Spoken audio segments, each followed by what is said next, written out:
one of the players, I should say, that I saw that shocked the entire NFL community was A.J. Brown. Yeah. Got traded to the Eagles on draft day and then signed a 4-year, you said, 4-year what?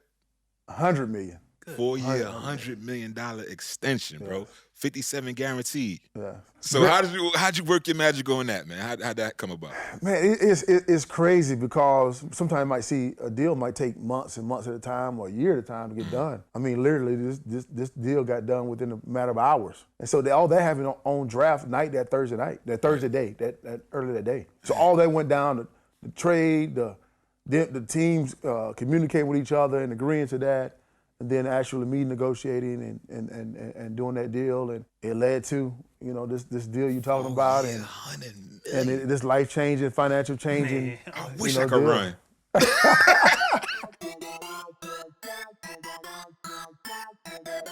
Behind the mask.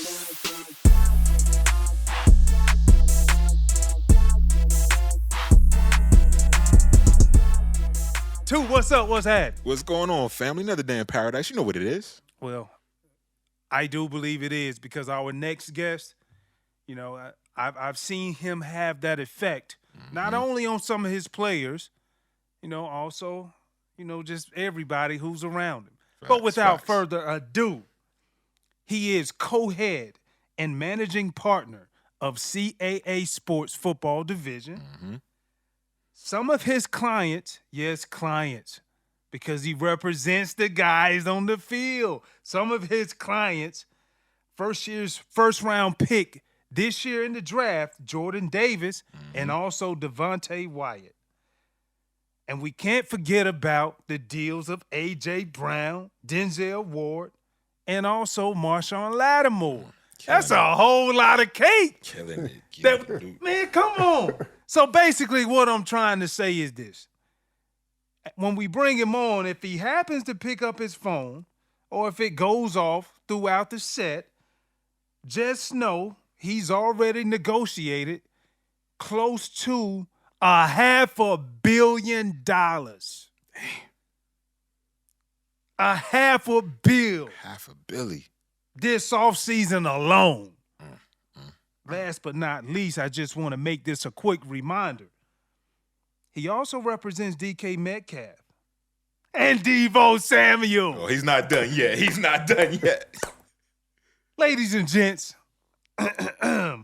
welcome to the BTM Lounge, the best in the game. Your favorite agent's favorite agent, Tory Dandy. Stand up. What's up, my guys, man? It's good to be here. Thanks for having me. Family. No doubt about it. Hey, I've been looking at y'all for a while, doing y'all thing, and we always hang out on the regular anyway. But to get that call about being able to sit in this seat that Charles Barkley sat in, just last week. I mean, certainly, man, is a blessing, man, and I appreciate this opportunity, man, to be on this platform.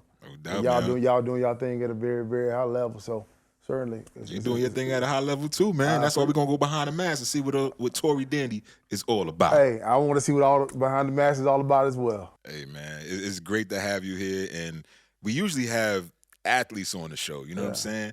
So we go behind the mask with the athletes and see what makes them tick. But now we have the other side of the equation. We got the agents on the show. You know what I'm saying? Representing Whole different perspective. Whole different perspective, and like you said, one of the best in the business, bro. Nah, I appreciate it, man. No, it's certainly a different perspective when you start talking about the business side of it. A lot of people don't get to see behind the scenes of what goes into, player contract, what goes into a draft process, or whatever the case might be. So certainly, man, I could not resist and turn down this opportunity to sit down with you all, for sure. And y'all my guys. And we brothers. fam, we fam too. You know what I mean? So it's fam. So, we always talking anyway in politicking. So, certainly it's good to bless y'all presence for sure. Yeah, man. It's deeper than the game. No doubt. And that's one of the client-agent special type bonds that a lot of people, you think of, when you see of that, you think of Jerry Maguire. Yeah. Right?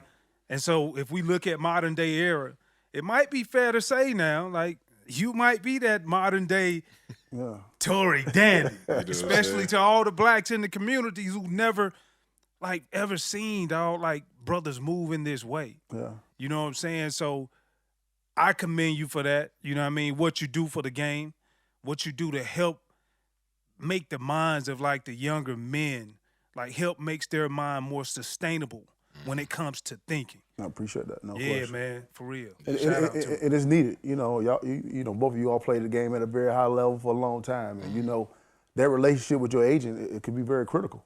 Yeah. And so, man, I pride myself on that relationship with my guy. That's why my hashtag is deeper than the game, the agent and client bond. I mean, that's what I live by.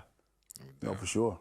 No doubt, man. Well, shoot, we're going to get into it. Spikes represented a reference, I should say, Jerry Maguire. I think his phrase was what? Show me the money. Yeah. But I got the shirt on for Tory today.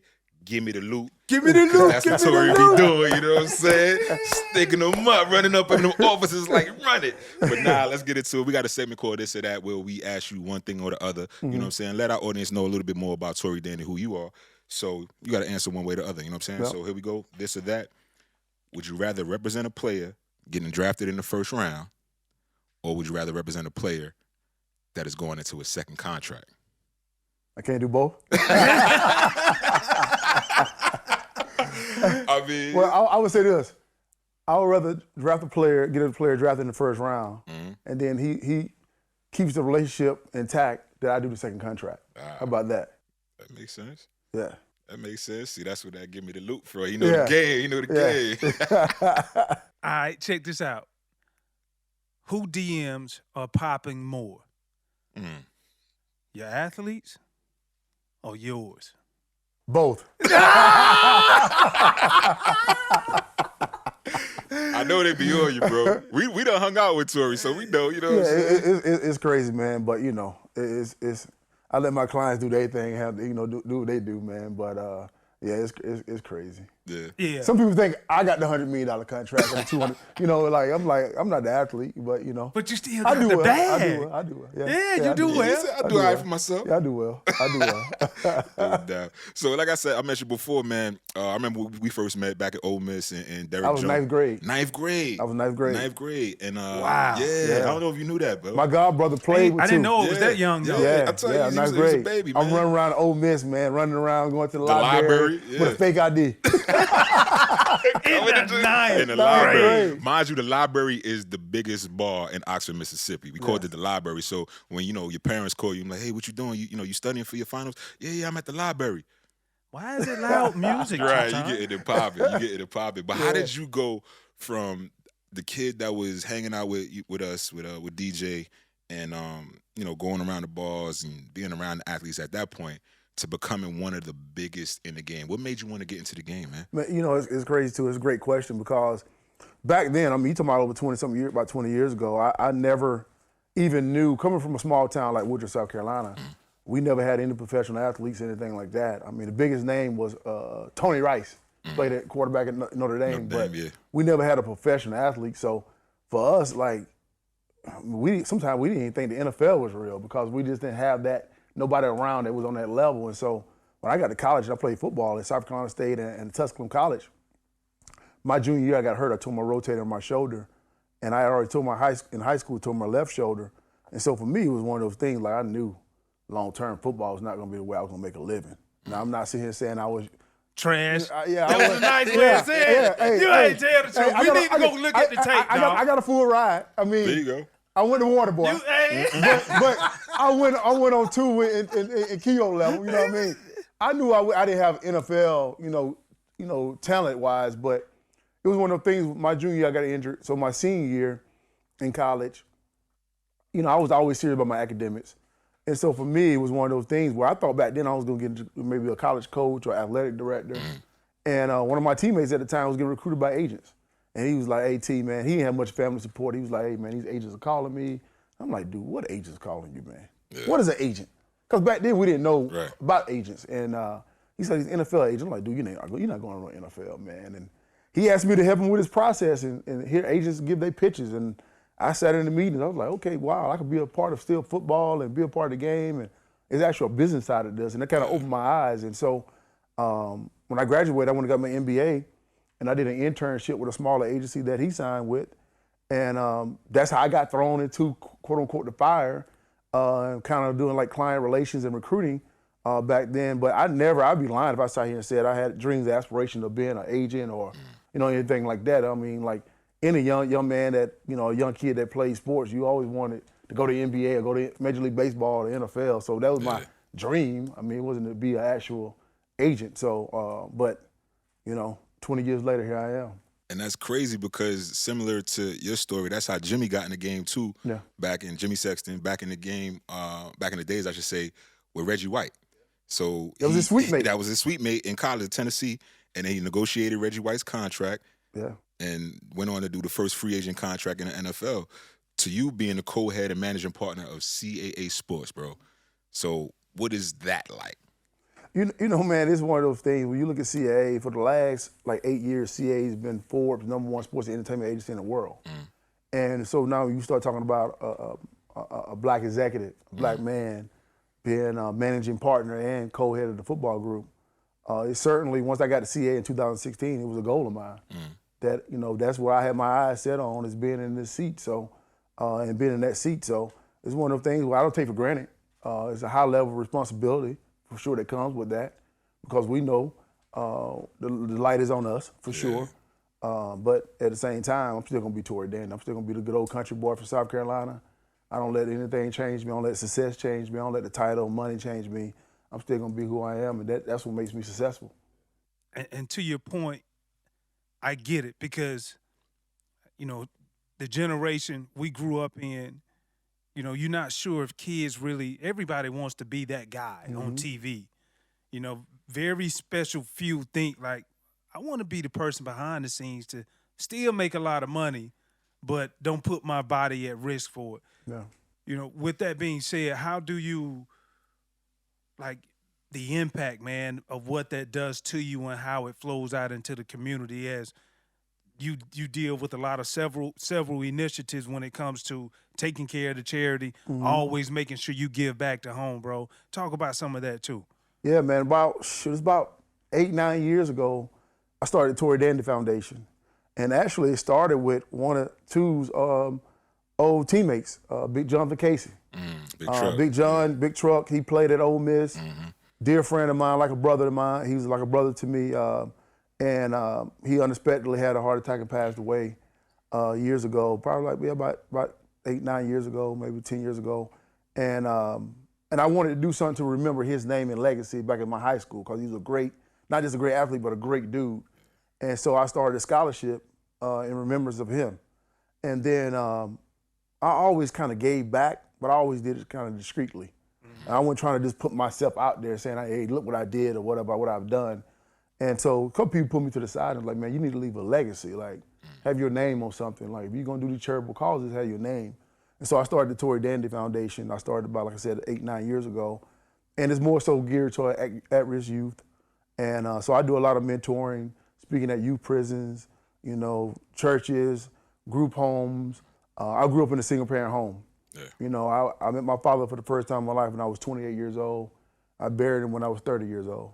So I know what it looked like to have that father now in the household. And so for me, it's one of those mottos, it's called lifting as you climb. And so as I continued to climb and became more successful, and coming from a small town, I wanted to make sure I gave back and did it the right way. And so that's what I have done and continue to do. Yeah, and I look at other agents, bro, and within I want to say maybe 2 years ago,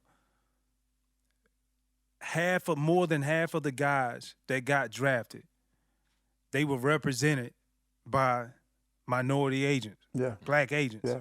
And so, you talk about that legacy of leaving. Do you think that has rubbed off on other people who were able to see it? Because now it seems to me you see a lot of brothers in the game coming up in it. Yeah, I would certainly say so. I mean, for sure. Yeah, you had for the first time in history, you had over 50% of guys in the first round had a black agent. Yeah. Male and female. You had, myself, you had Nicole Lynn, who's a sister, you had Chabe Field, you had Dave Mutagata. You had some strong black agents out here now that's doing their thing at a very, very high level. But I certainly see from the mass emails I get, the DMs I get of people that look like us that really want to get into this space. And now they don't know what all it entails and know all the grunt work to go into being on there on draft night or seeing that contract, that historical contract, it's a lot to go into it. But yeah, I would certainly say a lot more of us are trying to get into this space. And I think now the athlete is looking for somebody to look like them as well that can get the job done. So I'm glad to see we in this light now for sure. Oh, yeah. And you talk about, Spice brought it up earlier, that client-agent bond. Mm-hmm. You know what I mean? You put it on your social media. You're always at your clients or your brothers, their birthdays, their baby showers with the kids and everything. So talk about that client-agent bond and why that means so much to you. Yeah, man, I think you just go back to when I got started. I got started doing this almost 20 years ago, helping a friend out, not even knowing I was doing, right? So nothing has changed along the way because I didn't change along the way. I didn't get lost along the way. And so at the end of the day, if I'm your boy, I'm your friend, I'm going to be your boy and be your friend through the highs and lows. And so I know that these athletes or these clients could have chose any agent in the world, right? But for them and their family, it was something about Tory Dandy to say, you know what? There's something about that man there, that young man there at the time when I was really younger, to be like, we want him to be a part of our life and our process when they probably met with 5, 10, 20 agents. Mm-hmm. So for me, man, I take that with a different passion, different pride, man, that I know what it's like to put the helmet on, the shoulder pads on, and go out there and take a pounding on your body, right? And you all know that. And so, man, I just want to make sure that these guys afforded me an opportunity as well to do certain things in life that I didn't even know existed at the same time and live a certain lifestyle as well. And so I just don't want to sit on the sideline and say, okay, the contract is done and or whatever the case might be. And so, yeah, I done been best man in some of my guys' wedding.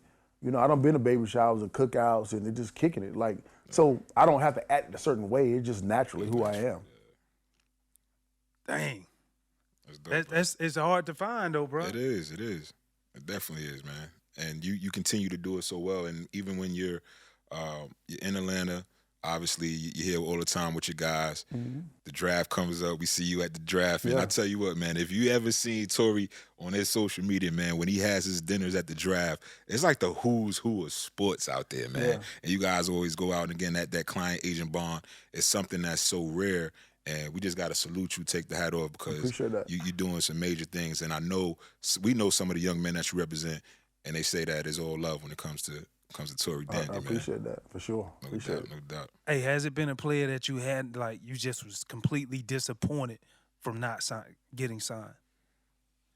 Because we hear the high side, but, you know, like, this is the side that kind of like, the disappointing thing. Yeah, certainly. Without saying certain names, I would certainly say, yeah. You know, I've been doing this almost 20 years at a very, very high level and very successful, but I still don't have a quarterback, you know, and that's something that is a challenge of mine as well. Like that I think about all the time. Like I got to go out and get me one of them quarterbacks or something. But certainly, there's been some players that, for whatever reasons, I mean, because guys choose agents for sometimes just different kind of reasons. I mean, and some guys get misled or whatever. And so it's one of those things. My mentor, who I was with for almost 13 years, was a guy by the name of Eugene Parker, who's a legend. I got to shout out Eugene. I mean, God rest his soul. I mean, he that's who afforded me the opportunity to be where I'm at today.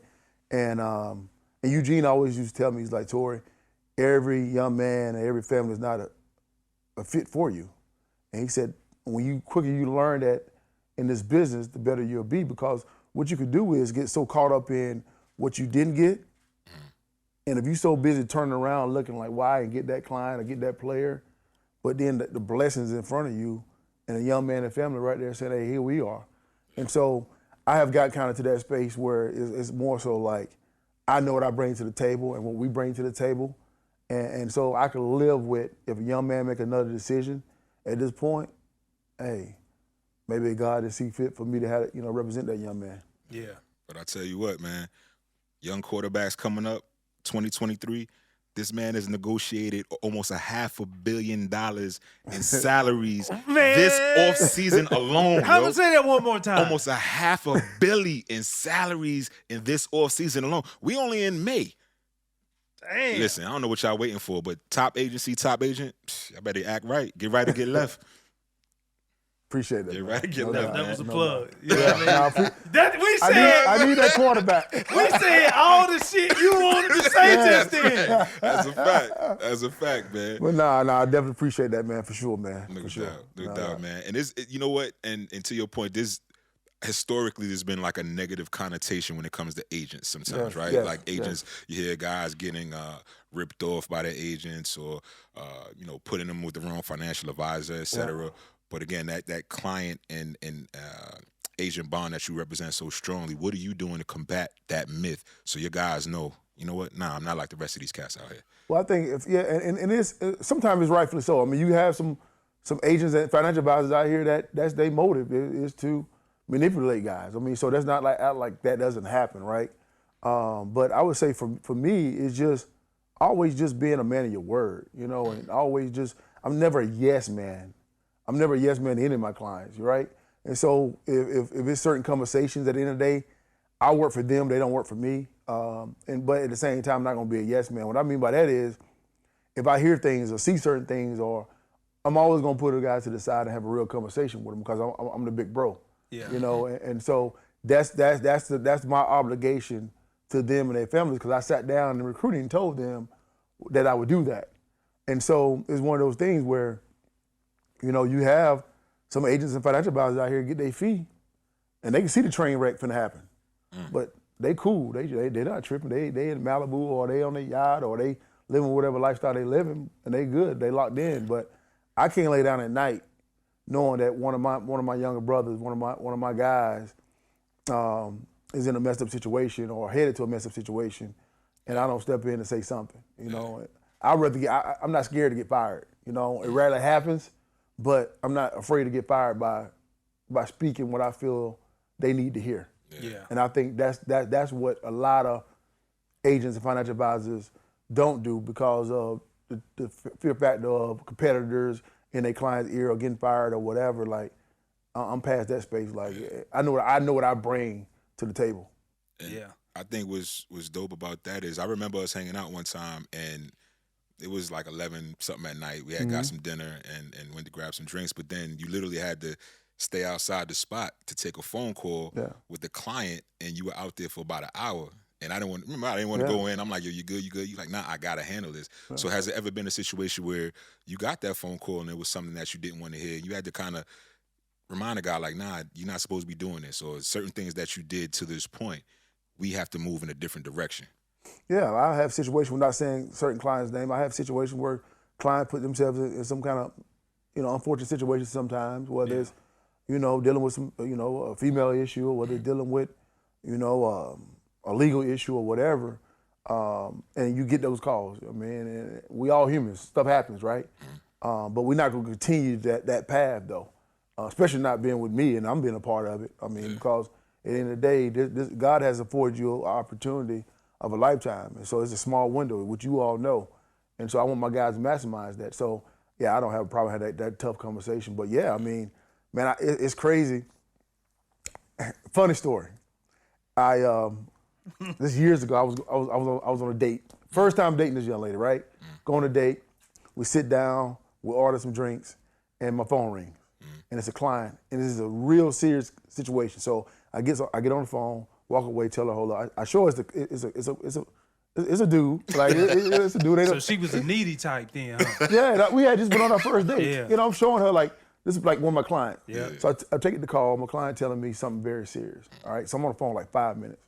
So I'm like, I go back in the restaurant and say, hey, this might take a while, but at the same time, this is work. Like, right. And she knew that's what she signed up for. That's what it is. Okay. I'm just asking. I'm not showing favoritism Part yet. of the lifestyle. That's what we said. I'm just listening. And that call took like 30 minutes. When I came back, she was like, I can't believe you disrespecting me like that. I'm like, are you serious? Like, like, this is my job. Your job might be to whatever you do. You might go have to work from 8 to 5 or 9 to 5, or you might get a call something unexpected about work, but that's just what I do. Yeah. And so I always tell my clients and their families, like, my phone is on. Like, so, even recruiting, how agents try to use it is, oh, Tory too big time now, or he too busy, or CA so big. But at the end of the day, in history of my 20 years of doing this, and I have never lost a client for somebody saying they can't reach me, or I'm not gonna return a call, or that's not gonna happen. Like, this is what I do. This is what I live for. Like, so for me, man, it's like, yeah, I'm gonna be accessible. You know, I'm ready for whatever call it may be. And that's the unique thing about what I think I know what I bring to the table, and the value is through the NFLPA, you quote unquote, our label as an agent as a certified contract advisor. Yeah. Right? Does it stop there? No, because for me, I'm a big brother, I'm a mentor, I'm a confidant. I gotta have tough conversations. You know, I'm gonna be some of your time your biggest cheerleader, but also your biggest critic. Yeah. You know, and so I gotta put on many hats and make myself accessible for these guys. See, and that's a tough job. Y'all got me in my element now, man. No, that's no, for real. Because I'm passionate about what I do, man. Yeah, sure. I can tell, bro. Yeah. Like it's oozing all out of you, bro. Like, and that's real talk. And I think that the thing that I was going at was, like, those are tough conversations you have, and they be real conversations. But when you look at the art of being able to talk to GMs, to be able to talk to coaches, I think of tough conversations, it's like, how do you separate that when you represent both? Well, at CAA, we do have a coaching division that represent NFL general managers, head coaches, position coaches. And even though I'm quote, head of the division, me and Jimmy Sexton, the co-head of the division, Jimmy is more on that coaching side, leads that coaching side and GM side. But at the end of the day, we work for the client. And the client is, for us, is the player. And so at the end of the day, the GM works for the owner. So even though we represent the GM, we don't represent the owner. And so we want to make sure our client is maximizing his value and his worth. And at the end of the day, we're going to stand on the table. And I think our track record have shown that at the end of the day, if anything, we're going to utilize the information that we're able to get, because it's all about getting the information. Right. To be able to tell you, okay, this is your real value out here in the marketplace. And to be able to have accessibility to get that kind of information versus just going out here on a whim and trying to figure it out. Yeah. Better fit and better, give our guys advantageous for them in their contract negotiations as well. And whether it's the draft process, does a narrative need to get cleaned up? What's going on out here with a certain young man as he go through the draft process? I mean, so all that stuff, man, we'll be able to utilize our resources. So it's not a disadvantage. If anything, it's more of an advantage for us in what we do. But it's a lot of different conversations got to be had, for sure. I mean, whether you got a client that, disgruntled because of a contract situation, or, you dealing with a guy, whether it's, he trying to get a extension done, or you dealing with a guy who got some injuries. There's different hats that you have to put on and do it at a very, very high level. And I think that's the complexity of it. Yes. Like, because a lot of people sometimes get their emotions attached to a lot of things, and to be able to put on different hats. I'm glad you explained that, because, like, that's a question a lot of people want to know. Yeah. Mm-hmm. Like, you got to remember, the GM, he works for the owner. Yeah. You know what I mean? So, like, forget that. People forget that step. Yeah. And that's huge. Most def. And you say you're doing it we know you're doing that at a high level. Yeah. But we just had the draft a couple weeks ago, and you were busy as hell during the draft, man. And one of the things, one of the players, I should say, that I saw that shocked the entire NFL community was A.J. Brown. Yeah. A.J. Brown was with the Tennessee Titans. Yeah. He's like my brother. Ole Miss guy, you know what I'm saying? Got to represent. But now, we're from the Titans, got traded to the Eagles on draft day, and then signed a 4-year, you said, 4-year what? $100 million. 4-year, $100 million extension, bro. 57 guaranteed. Yeah. Give me the loot. Give me the loot. So how'd you work your magic on that, man? How'd that come about? Man, it's crazy because, sometimes you see the contract negotiated, and you all played at a high level and did the contracts and had to get your deals negotiated. And you sometimes might see a deal might take months and months at a time, or a year at a time to get done. I mean, literally, this deal got done within a matter of hours. I was made aware.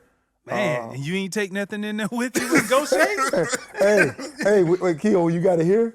You got it with you already. So I got a call early that morning that I knew the Eagles was interested in him, but at the same time, because he was under contract, with Tennessee, you're not allowed to conversate with other teams. So the GMs gotta talk and agree upon whatever trade they're gonna happen or whatever the case might be, and then the team, meaning the Titans, have to give you permission to negotiate with the team they might get traded to, and so all that happened on draft night, that Thursday day, that early that day.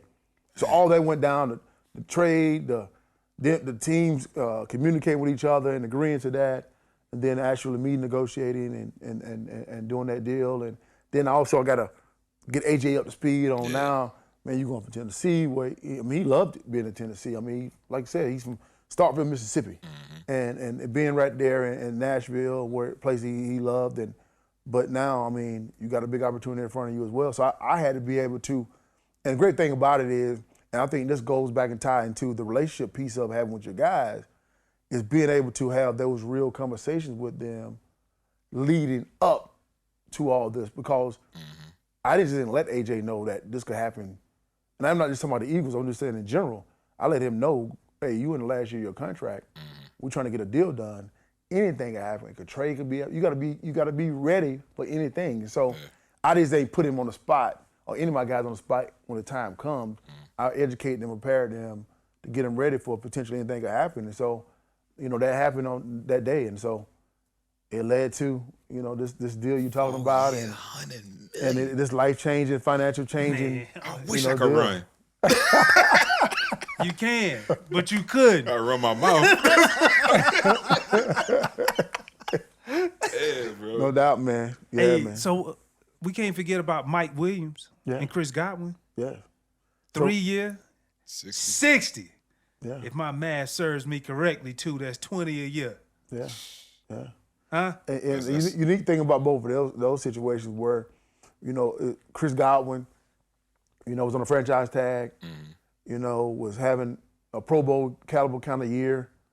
Late in the season, got hit in the knee towards ACL. Towards ACL. Towards ACL. So, what does a contract look like for him going into free agency with ACL?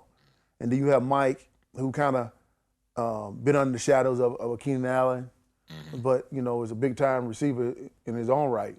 And to be able to break the 20 mark on a 3-year deal, not a 5-year, not a 6-year deal, on a 3-year deal, and both of those guys got locked in $40 million at time of signing.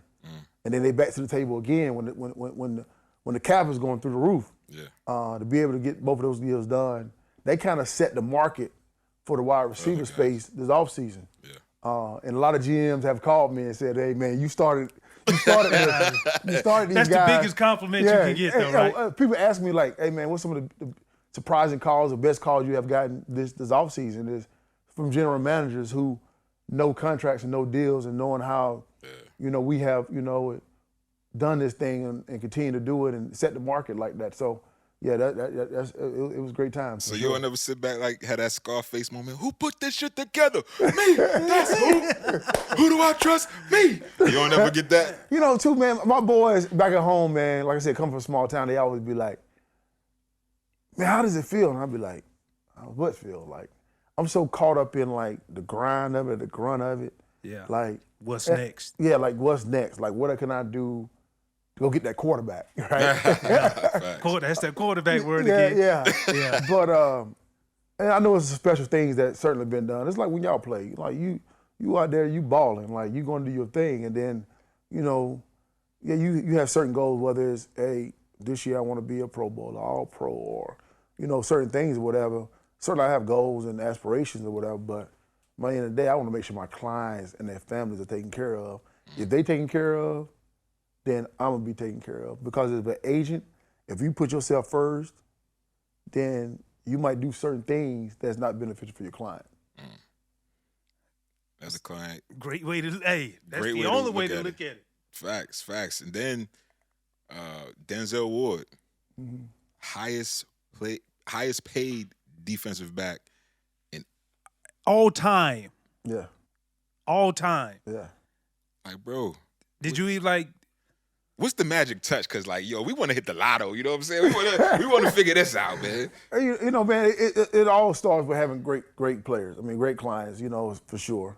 But it's also being able to, to its nuances. I can't get all the tricks and trades out. You know, The game is to be sold. yeah. Right. And so, but certainly, man, I think it goes with the relationship you have with the team and the organization, the respect they have for you as well, the respect they have for the client, then the client making your job easy by what they do on the field, but also, you know, what they do off the field as well, and being a great, you know, Denzel's up for Walter Payton Man of the Year. I mean, so you got to The highest honor bestowed you know what I upon mean? to the player. So when you start talking about those kind of deals at that kind of magnitude, the owner and the organization will make sure they're giving it to the right young man as well. Yeah. And so it's a lot of different elements that go into that, and a lot of stuff that go into the negotiations of that. But you know, I've been working on this, you know, Denzel deal for like the last year. You know, we actually, you know, was in negotiations last year before the season, and I educated Denzel and his family on where they was, where the team was at, money wise, but also in NFL, you know, it's not a fully guaranteed contract, right? Yeah. And so it's certain things, elements in that guaranteed money, and sometimes the structure can be wrong, and even though you might see this big number, but what's the real guaranteed number? Like, what's the real structure of that?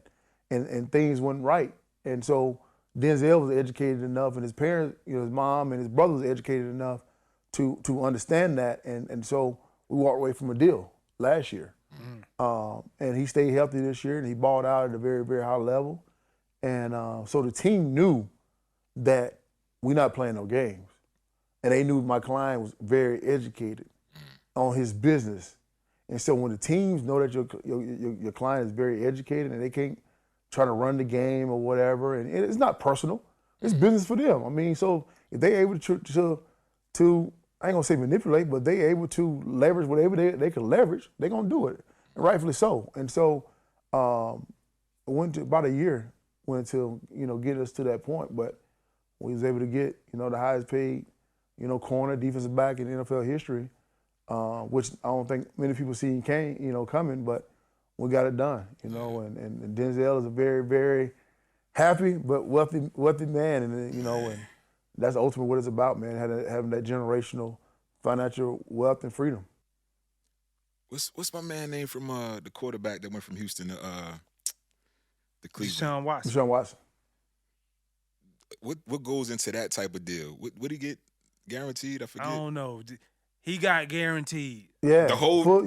It's only two players in the history of the NFL had fully guaranteed contracts, and it was Kirk Cousins had it with Minnesota when he first went there, and then you have Deshaun Watson. So it's only two players, just so having they quarterbacks, which is a premium position, and so then you had Julio. When Julio did his deal with Atlanta, it was like 97% fully guaranteed that signing.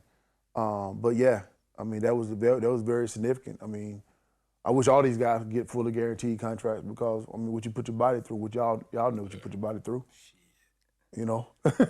Man, bro. It's a lot. Yeah, it is indeed, man.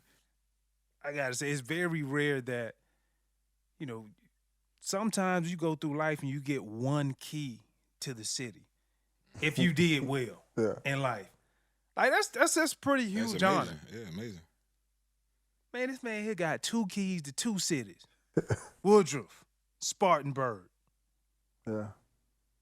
Man, who you heisting up? Man? Come on, man. Come on. And You just don't tell me after the show. I get it. It's crazy, man, because of when I became and was named managing partner at CAA, co-head. And so one of my good friends back in Spartanburg, she was like Tory, and she very well connected. She was like, her name is Hope Blakeney. Hope was like, I want to do something, you know, for you, like celebrate with your friends, intimate setting with your family, just to celebrate, you know, the historical thing of being co-head now at CAA. And I went to the event, and it was like a bowling event, and then we had dinner and drinks and all that. And then I started seeing like my fraternity brothers there, certain people, like I was like, what you know, all these people here for? And then when they got up there and started presenting the keys to the city and in my hometown, and then in Spartanburg, which is, you know, 15 minutes away from my hometown. I spent a lot of time there. And then Spartanburg County, which is the county we in, gave me a proclamation and gave me a day, a Tory Dandy day. it blew my mind, man, because of where I come from, things I've been through in life, man, and to get that kind of recognition and kind of honor was like, it was, I mean, it sent me chills right now to even like think about like this dude here, who when I was in 10th grade, a lot of people think that I, you know, I even go to college or, you know, whatever the case might be, and not having your father around. There's a lot of stuff that people don't know, that the journey that we went through, and me, my mom, and my sisters or whatever. So to be able to get that recognition, man, I mean, just it's priceless, it's legendary, and can't never be taken away from you. But not only did I get the keys to the city in 2020, what I did was last year in 2021, I said, you know what? I got the keys to the city. I could very well just say, hey, I got the keys and ride off to the sunset. But what I did was I then came back and donated $100,000 to Woodruff Community for at-risk youth programs, and also Spartanburg City. I gave them $50,000. So I ain't just take the keys and run off. I'm still there, and I'm still donating. I'm still doing stuff, man. And so, but yeah, man. Every year in August, I'm gonna invite y'all up. We're doing something this year for the Tory Dandy weekend, and you have a fish fry out there? Yeah, we're gonna do that now. We're gonna have the grill going, and fish frying, and my aunt might have the tip bills going or something. I don't know. Yes, Two country-fied now. Two want I've been down. Two want some of that fried catfish. Yeah, we that catfish. You gonna have the grill going, man, and have a great time with the music and all that, man. Fam is fam. You know how that goes. Yeah, no doubt, man. Good, man. No doubt. And you talk about the obstacles you overcome and the adversity you faced growing up. So if you could change one thing in your life, would you go back and change anything to change the journey that you've been on? To answer that question truthfully, I would not. Because I think about, man, like, and there's so much I can share, man, just stuff I've been through, like stuff that happened along the way or whatever. But everything I have done, wrong or right, made me who I am today. And not just on the professional side, but also on the personal side. Like my daughter, Victoria be 26 years old June 29th. I had Victoria when I was in 10th grade. I got kicked out of high school in 10th grade. Kicked out of high school in 10th grade. And so I was one of those at-risk youth where people were saying like I always was very intelligent. I always had great grades, but a little mischievous, right? Not having a father around, want to fit in, doing certain things or whatever. And so to have a daughter in 10th grade, get kicked out of school in 10th grade, and going through those adverse situations made me who I am today. Me having my daughter then gave me a certain purpose back then, a different motivation now, and so for me, I wouldn't change anything, man. So Tory Dandy, the man, would represent Tory Dandy. All day, every day. No doubt about it, 110%. It is. You can't follow up after that, dog. Right, that was deep, bro. My man. No doubt. Appreciate you, bro. Behind the Mask.